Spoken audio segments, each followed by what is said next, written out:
the H.A.T.A.E Podcast.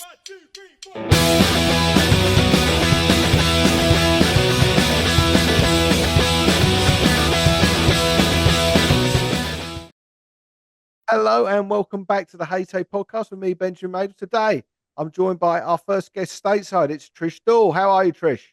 I'm doing well. How are you? All good. Thank you very much. For those that listen to the podcast regularly will know we don't like messing around with the small talk at the start. So, Trish, how did you get into hairdressing? Oh gosh. I got into hairdressing. Initially, I went to college after I was in high school. I went to school in Lawrence at Kansas University. And there I was studying graphic design because I just knew I wanted to do something in the arts and it just felt natural to me. But I think a lack of maturity at the time, probably. I was just sort of having a lot of fun there, not accomplishing much, probably not focused on school as I should have been. And so I felt like I was a little bit lost in college. At the time, I was really inspired by my own hairdresser there in Lawrence. And I just thought, her job just looks really cool. Like I could imagine doing that. It's, something you're creating and it's a tangible kind of act, or whatever. And I became interested in that and I just decided college wasn't for me. And so I decided just at that point to go ahead and pursue an education in cosmetology. And Was that something you had thought of prior to going to university? Whatnot, sort of hairdressing, or was it something that did come sort of out the blue when you were perhaps a little bit lost in the university system?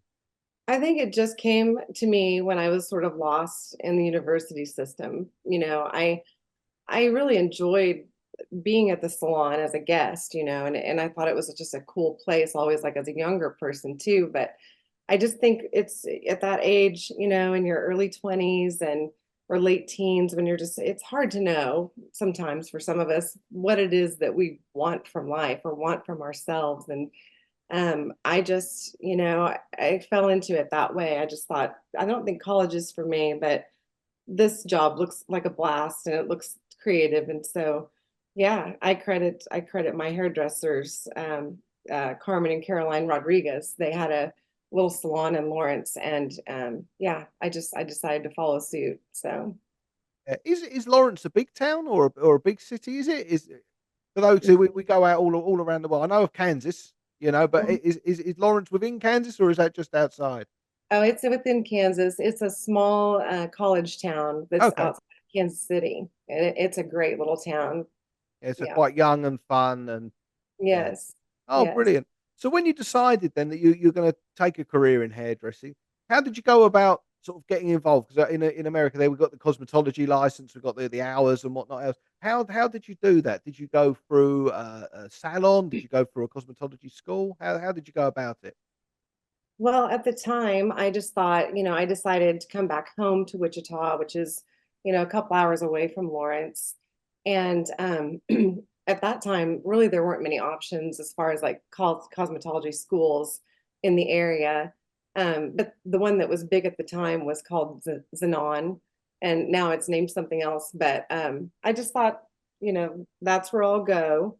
And, the course of study was, I think, maybe around a year. It's hard to remember now, but I just researched it back then. I'm talking this was almost 30 years ago. So we had no internet or anything like that back then. Yeah.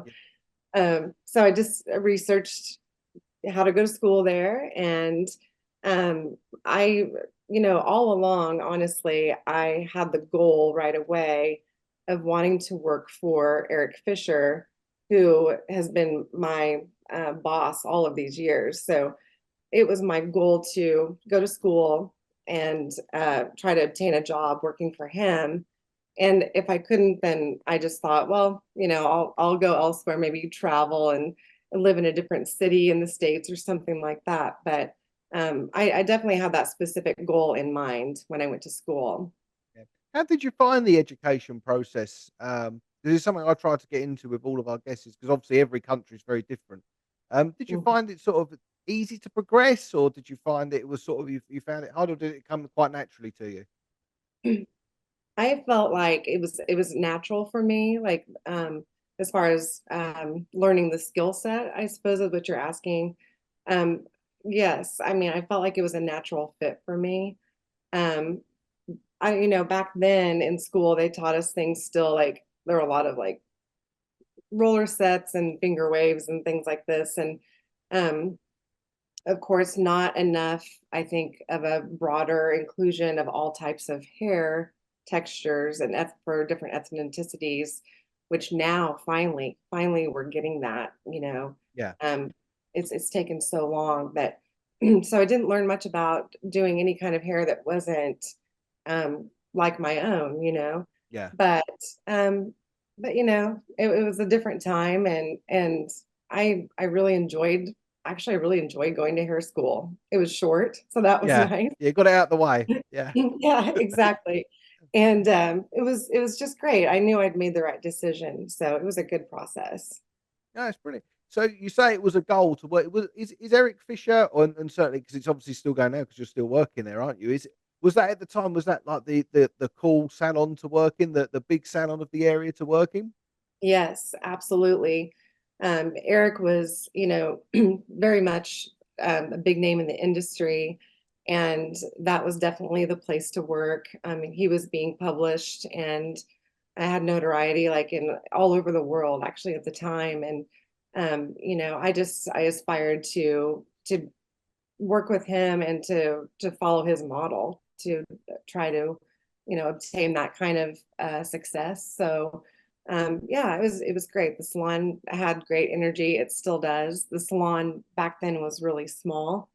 It was elite, so it was like a salon that had about 10 hairdressers, and so to try and get a job there was really a big deal. And now that he has grown personally. So Eric Fisher has 4 salons and an academy. So over the years, the course of 30 years, things have changed for him a great deal. And he's also become a photographer. And I mean, that's kind of a whole nother subject, but it's great for he and I because, well, for anyone who's interested in doing any sort of like session work in the studio, because that's kind of his favorite thing to do these days. And so for someone like me who, my favorite thing to do is to do hair, behind the camera or live shows. That's really what really interests me a lot these days. And I'm fortunate enough to have access to, Eric in his studio. He's ready to shoot every weekend if we could. So yeah, that's been a great relationship. That's fantastic. So did you go straight from college then to working for Eric Fisher, or was there steps in between? I went straight from hair school to working for Eric Fisher. Yes. Yeah. Yeah. Hmm. That's brilliant. So you were able to achieve your goal straight away. Was that starting out as a stylist on the floor that you went there, or did you have to sort of take a step back and become sort of an assistant first? Right. So no, we absolutely started as an assistant or an apprentice. Yeah. And I knew that full and well. And really that to me still was like a fantastic opportunity. And back in those days, it was a privilege, and you start there and you work your way up, and that's the goal. So while I was in school, you know, it's been a tradition at Eric Fisher Salon that there's weekly education in the way of haircutting education for the stylists who are employed there. And so he had opened that opportunity to really any hairdressers or anyone who was in school, such as myself, to come to take part in those Tuesday night haircutting soirees that actually we still hold today. Um, so I would go as a student still in school at the hair school on Tuesday night. I had a good friend, and she and I would come to Tuesday night class at Eric's salon and really observe the other hairdressers. They would have models and do haircuts on on their models, and we watched and learned. And at that time, we also had the opportunity to get to know Eric as well, so that when we were graduated from the program, we had that shoe in already. He knew us, and that was a pretty smooth transition because I think he saw our dedication, and so it was easier to obtain a job, possibly because he saw that in us. Yeah, absolutely. It's something that we keep going back to on here. So talk to every guest because everyone's done something that's of a standard to get on here. It's a Yeah. thing of is people. If you just keep turning up, things happen. People notice things. People get to know you, and it's like you say.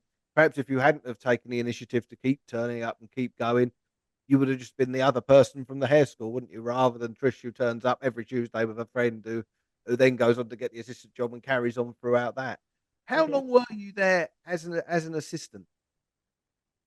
So back in those days, the program wasn't really hugely structured because the salon was so small.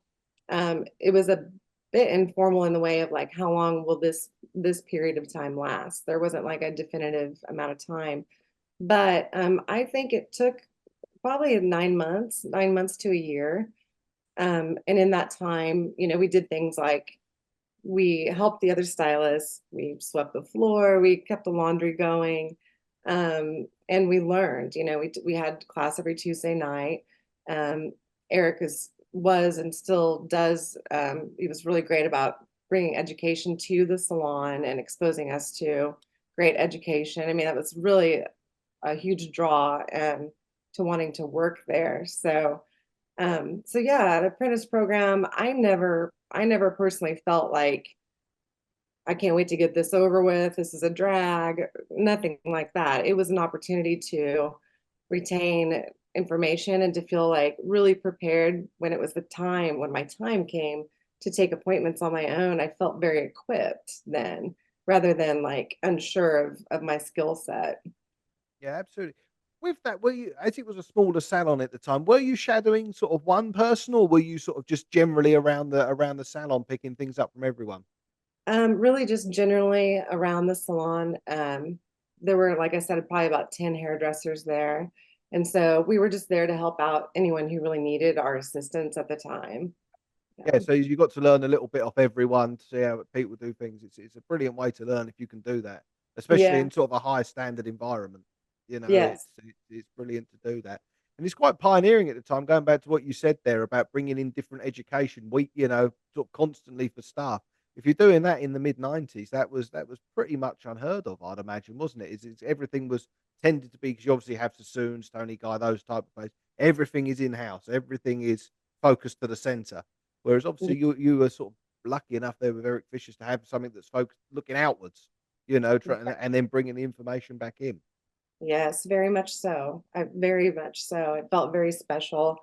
Um, and he did bring education to us, but then also, in part, I think because the salon was so small, we had more opportunity as a group. He would take us to travel all together to like go to hair shows and that sort of thing, maybe in Dallas or somewhere nearby.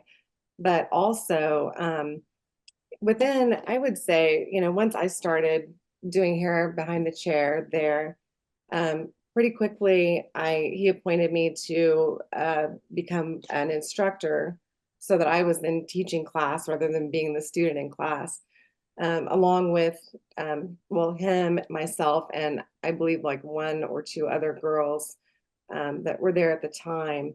And part of the a great benefit of that was we actually, he sent us to London, to Sassoons, to study. Um, and that was fantastic. So we gained education. The first time I'd ever traveled outside the country, and to get to experience a Sassoons education and come back and then give all of that education to everyone else at the salon. It was pretty wonderful. Yeah. How did you find that then? You sort of you say you traveled to London. So how long did you get? Were you in London for then with Sassoons? That was so long ago. I believe the program, it was like a week-long Okay. program. So yeah, it was, I mean, I remember, I believe it was like near Bond Street or something Yeah, like that's that. that would have been it. Yeah, yeah, yeah. Yeah. Yeah, that's it. They just So, opened a new place there in Soho. Huge, great big place, like 3 or 4 uh-huh. stories. Great, great big place. And Yeah. how did you find the sort of the difference in the ways of working then when you came to Sassoons to sort of learn what they do to sort of bring back? Did you find it a big difference in what you were already doing? Well, in part, yes, but also, truthfully, the education that we were getting from Eric, his structure and background is also very much Sassoon's based. And so it wasn't totally unfamiliar. And at the time, still, if you think back to like in the 90s, there were a lot of like those kind of geometric shapes and mod haircuts and that sort of thing. Yeah, And so haircuts were more structured. So we were doing that already, but I mean, I gained, I guess, different techniques there that I learned that I wasn't learning would be more like um, probably learning disconnections and that sort of thing within a haircut. yeah, That was probably the first place that I learned those sort of techniques. yeah, And I don't know, just to have like anyone else, anyone else as an educator, everyone's got their own way. yeah. So it was different from Eric, but familiar. Yeah, So it was really great. absolutely. Yeah, it's an interesting time. Would have been a brilliant time to go back there because you think, like you're saying about the mod styling and whatnot else, it's essentially a reinvention of the '60s, which obviously Yeah, was the origin of Sassoon. So it's like the reinvention of the origin, which I think would have been really interesting, at the yeah, time to see, like you're saying, with those disconnections and things being brought in and sort of some really cool stuff happening. So yeah. when you came back in there, so you're now working there sort of as an educator. Where did that go from there then with Eric Fisher? Well, from there, I mean, I just continued to work as an educator for him and then eventually became the creative director of his salons. So, I mean, that has continued on. I mean, the salon has grown. So, like I said, he has 4 salons now and an academy as well. So that little salon that had 10 stylists has expanded quite a bit. And so for me, I mean, I appreciate education, like to receive it, even still, I think you're a student for life if you're wise. Um, but also to act as an educator, I find that quite fulfilling as well. So I still work in that way at the salon with Eric. Um, I will say I feel over the years, in recent years anyway, there's there's a bit of a shift, I think, in the mentality of like a newbie, a new person being an apprentice. I don't know that they quite see the value in that as maybe personally I did at their age. Um, Everything's faster these days, there's not much wait for anything. It Yeah, all has to do with technology and social media, and everything is so fast and quick, quick, quick, and everybody's kind of a superstar, and it's a little different. So I would say it's been a challenge for us in recent years, in the last, I'd say, 5 years, to yeah. try and maintain a standard but flex in order to retain and keep people on board. Yeah, It's interesting. So it's a juggling act at the very least at the moment, isn't it? With regards to that, it's like you say, it's that everything's got to be now, now, now, now. But in mhm. any job, no matter what you're doing, especially if it's a doing job, and especially as a hairdresser, you only get one go at doing it. Yeah, Once it's cut, it's cut. That's that. And it's that's it's right. it's it's, it's being able to build up that level of skill and sort of being able to sort of convey that to the people, the people that are coming into the industry as apprentices and whatnot, that actually it does take time. But if you do Yeah, take the time, you can be good and you can do really well. And yes, I do think a lot of the social media, Instagram and TikTok and whatnot, doesn't help the industry a great deal in that way. Um, but it is here, and I don't suspect it's going anywhere either. How did you find that transition then? So you've gone through, you've done your assistant, you quickly become an educator. How did you find the transition then from becoming educator to creative director? Was that a long process, or was that something also that happened fairly quickly?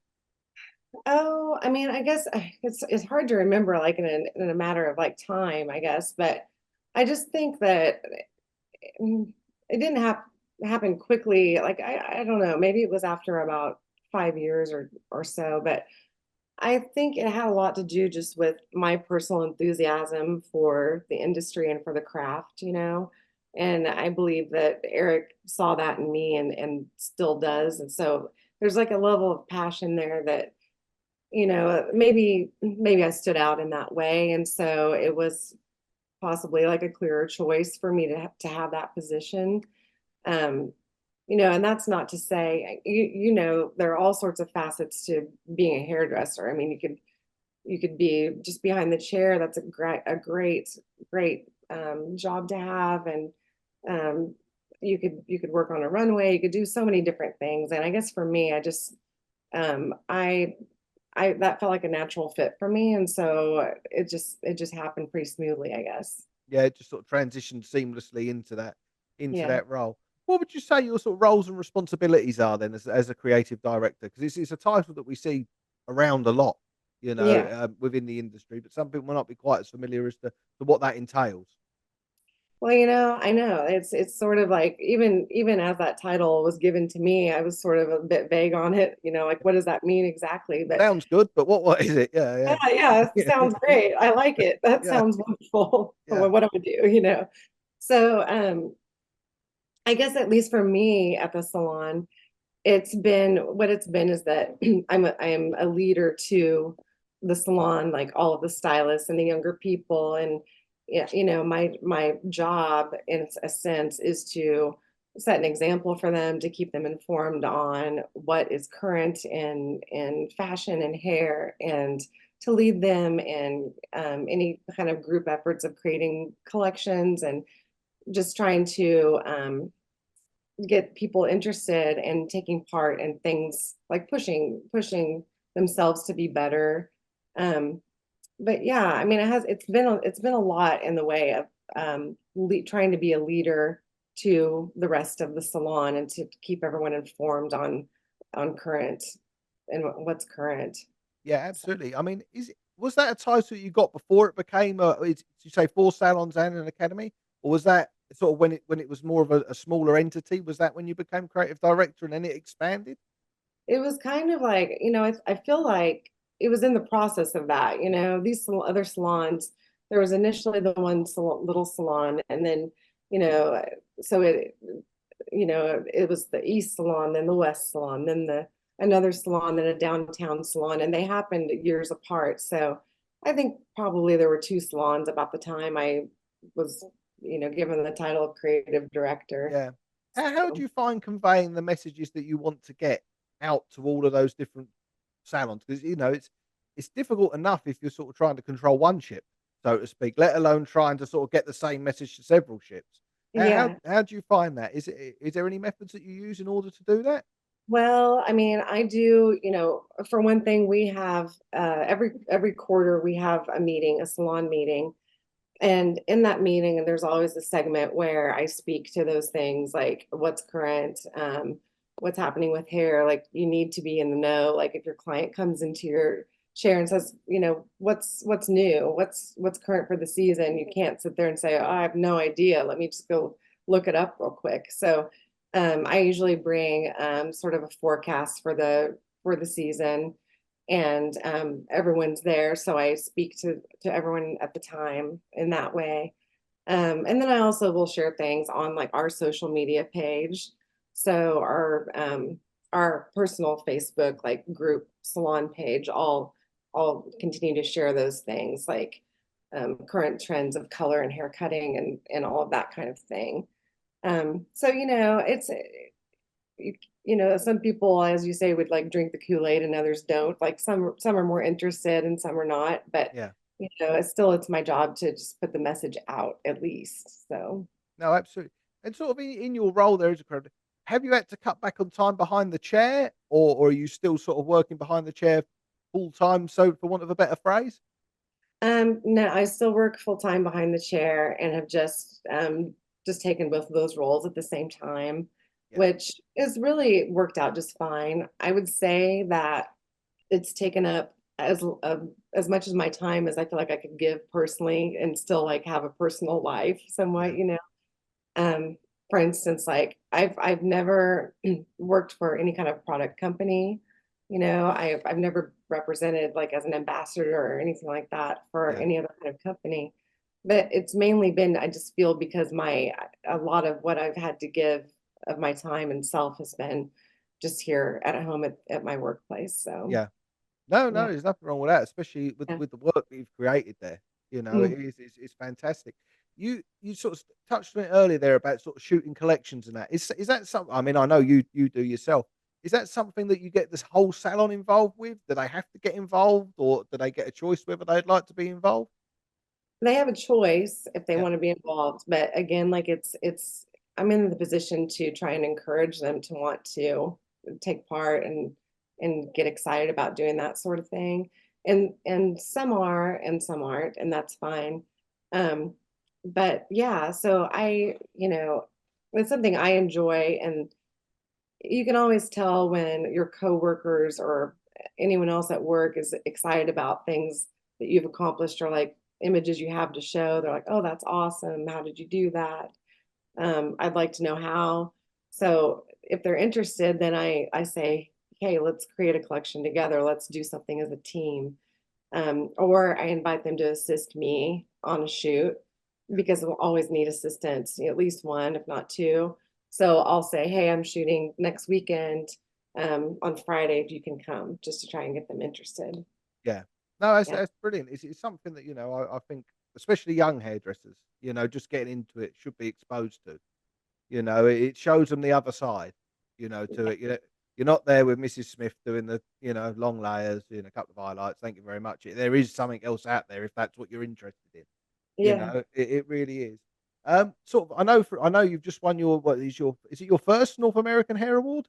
Yes. The avant-garde collection, isn't it? How did that collection come about? I know from what we said just before we started, you've been working towards it for a little while, haven't you? Yes. Yes, I would say personally, again, I followed suit or took the lead of Eric, who he was always excited about NAHA as a fun thing to obtain, a goal to try to obtain, and the whole process. I guess I started creating collections and doing photographic work with him pretty early on. I mean, I would say, I've been a hairdresser with him for almost 30 years, and probably 25 years I've been shooting with him in the studio. So most of those times, like most of those collections did become NAHA entries, but I never got a nomination until this year. Okay. So now I didn't enter submit anything like every single year, but close to it, Yeah. honestly. Um, so, you know, I've seen other people say go for it. Like people I know at the salon say who, thought, okay, yeah, I'm gonna do that. I'm gonna submit something and that sounds like fun. And if they don't get a nomination, then that's it. I'm done. It's over. But for me personally anyway, you can't, it's not been a matter of win or lose. It's if you enjoy the process and you're passionate about your work, then it's not even really a choice. Like I have personally enjoyed learning and growing and developing like a stronger sense of my own style, like identifiable style or taste, And I mean, it's been an absolutely a learning process for me. So I don't look at it and say, oh, like, that sucks. I didn't, they didn't take me and then forget the whole thing. I'm out of here. No, I mean, to me, I thought it's just not my personality. I'm kind of, I guess, just goal enter driven enough or whatever that I want to keep going and trying. And frankly, I just love it. Um, so I don't know. It's kind of a long answer, but this specific collection that I finally got a nomination for and won with just recently, it just came from a place of real determination. And I think my technical skill set has gotten better, like the craft aspect of it or whatever. But and my eye for how to create, like how to think of the approach of it. I just think I've gotten a little better at it.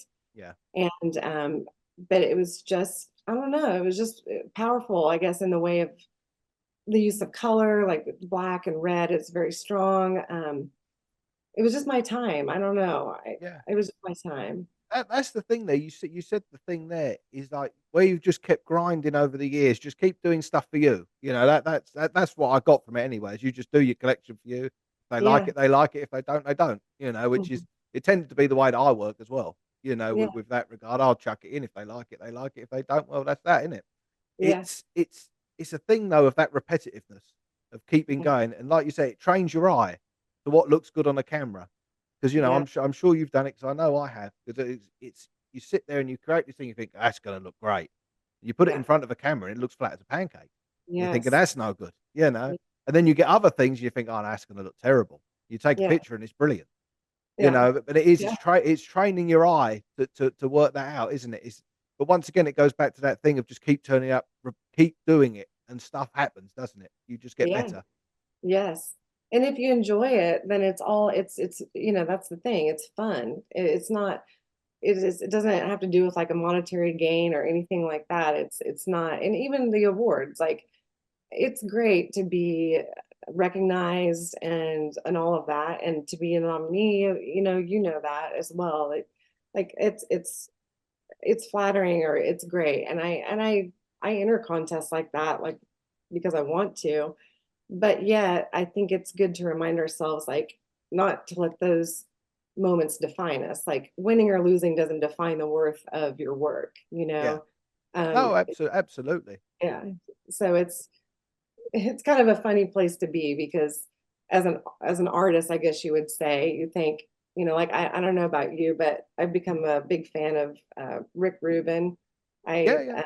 Yeah, so like I keep his book, The Creative Act, at the salon with me, and I just kind of read it if I have a minute here and there, just to go back to pages that were interesting to me. But if you take, say, his point of view on things, like, you create for yourself as an artist, you create what you want to make, not for the audience, which I guess if you're not trying to make a living at it, then that's easier to say, right? Like, if I Yeah. were a singer and I had to live off of creating, this certain type of song, then yeah, there's some weight there to the outcome. But if you're just doing it for your own sake and the enjoyment of the process, then it's not really a chore. It's just what you love to do. No, no, certainly, and it's the bravery in order to do that, because I know a lot of people, and it's not a criticism of them. They have a very formulaic approach to their award entries.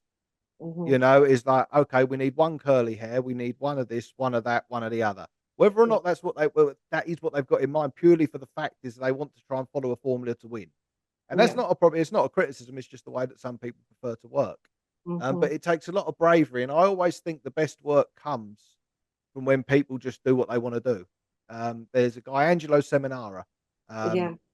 absolutely probably the best hairdresser on the planet at the moment. uh, And all that he ever does is does what he wants. This is what I'm Yeah. going to do.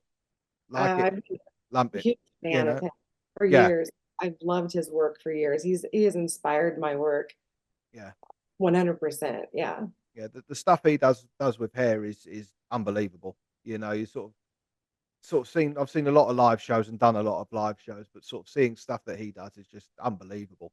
Yeah. Really. But it is that whole thing. It's just being brave and just doing what you do. Do what Yeah. you do.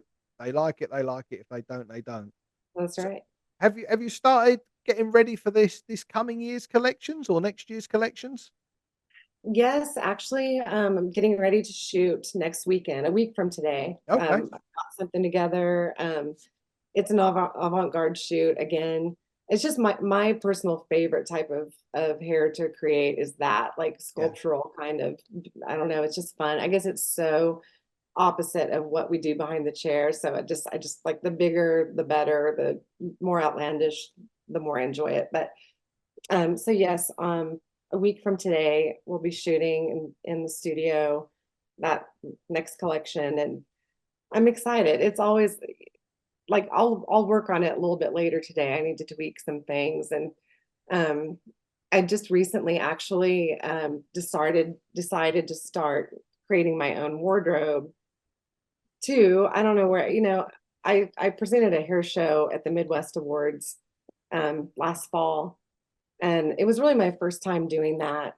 Like I had previously presented a show at Eric's Academy for the first time ever, and I loved the experience so much that I just want to continue doing that. And I presented a show at the Midwest Awards, like I said last fall, and I'm going to do that again this coming fall. I'm going to present there, and I've just decided like why not try and create the clothing as well. So I kind of came up with some crazy stuff, and we're going to photograph that this next Friday. It's part of my avant-garde collection. So So it's I'm already well along the line then with what you're going to do and how it's going to work, how it's going to look, and whatnot. yeah. Do you tend to sort of come up with an idea beforehand of what you want to achieve, as in like a what should we say, a certain mood to the collection, or do you sort of draw things out, or do you tend to sort of just start playing and seeing what comes? I tend to find inspiration from something I see initially. I don't, it's always kind of different. It comes from fellow hairdressers, usually like people who's I'm a fan of their work, like say Angelo or Peter Gray. Um, and so like I'll take inspiration from seeing other people's work or other photographers. Like I just started following this photographer online recently on Instagram. It's Paul Kuiker, I think is his name. Okay. Anyway, fantastic. Like I just love it's really artsy stuff. Um, I follow this guy who's a dresses mannequins for the windows. He's Italian, Francisco Colucci, I think is his name. Okay. Anyway, like totally got inspired by that guy's work. Just the inspiration comes from kind of all over the place, but I'll get a basic idea, I guess, of something, and then I do sketch it out. I'll draw a lot. I keep a pencil and paper by my bedside and like in the kitchen and at the salon, just so like anywhere I need if I get a thought, then I can just sketch it out quickly. And it's kind of fun later to look back at that, like to say, oh, this started out like this. This is nowhere near what this was. Like Yeah. I've become something totally else, um, and I also keep record like on my phone and just photos. I have like a little file there where I'll save like inspiration pictures or images of I've taken of my sketches, and then I can look at it and I don't know. It's just you definitely just do a lot of research and planning like that. Yeah. It's a nice way to work, like you say. But it's nice to hear that you're not rigid. It's like you say, you found this. You go through your drawings. It's like that's just the seed, Yeah, and then sort of all manner of things happen from there. yeah, It's nice to hear that, because I know I think some people, they sort of get upset when it doesn't quite look from what they originally thought, even though it looks brilliant and amazing. But yeah. it is that creative process, isn't it? Yes, yes, it is. And it's like, I think it's like learning to let go of what you can't just hold on to that initial thought, like to say, no, it needs to be like this. You have to kind of allow yourself to like let your mind expand and like let it go and entertain other ideas and walk away from it sometimes. Sometimes you get so like wrapped up in it and like then one day I'll just say, well, I hate this. I hate it completely. I don't like it anymore. Yeah, Just shut the door on it and like come back to it next week. And then I'll come back and say, well, that's not so bad, it's all right. That, yeah, yeah. Yeah, yeah. So like it's just you kind of have to just give yourself time and enjoy it. And if it gets to you feel caught up in it or whatever, just drop it and come back to it later. That's what works for me. Yeah, that's So the best way to do it. Is like you say, is you can get bogged down so much in the details. Sometimes you end up really disliking it, and then it's like you yeah, leave it alone for a week. Ah, it's all right there, doesn't it? It's quite yeah. nice there in the corner. So what's up next then for you? So you're going to you going to shoot your new collection next weekend? Then what you got more awards entries coming up for this year, or what's going on? Yes, I'm nominated for the America's Live Awards too, which is Yep. taking place in Florida again in August. So that was really exciting. Again in the avant-garde category.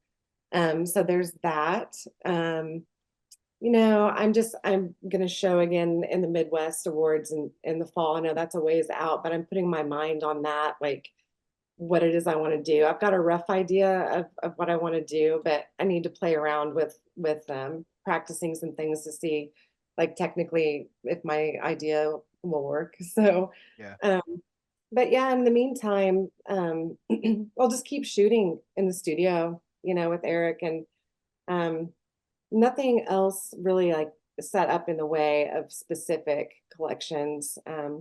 Just fun stuff, I'd say. Yeah, absolutely. That's great. And if people want to find out a little bit more about you, Trish, where can they find you? I'm Trish Dool hairdresser on Instagram.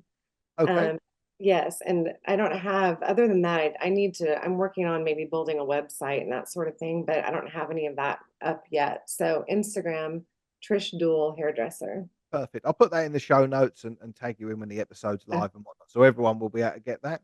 Anyway, it's Okay. been a pleasure talking to you, Trish. Thank you very much for coming on, and I hope it all goes well with the awards and whatnot. And I'll see you soon. Thank you so Thank much for having me. Thank No you. trouble at all. Thank you. Bye bye. Bye bye.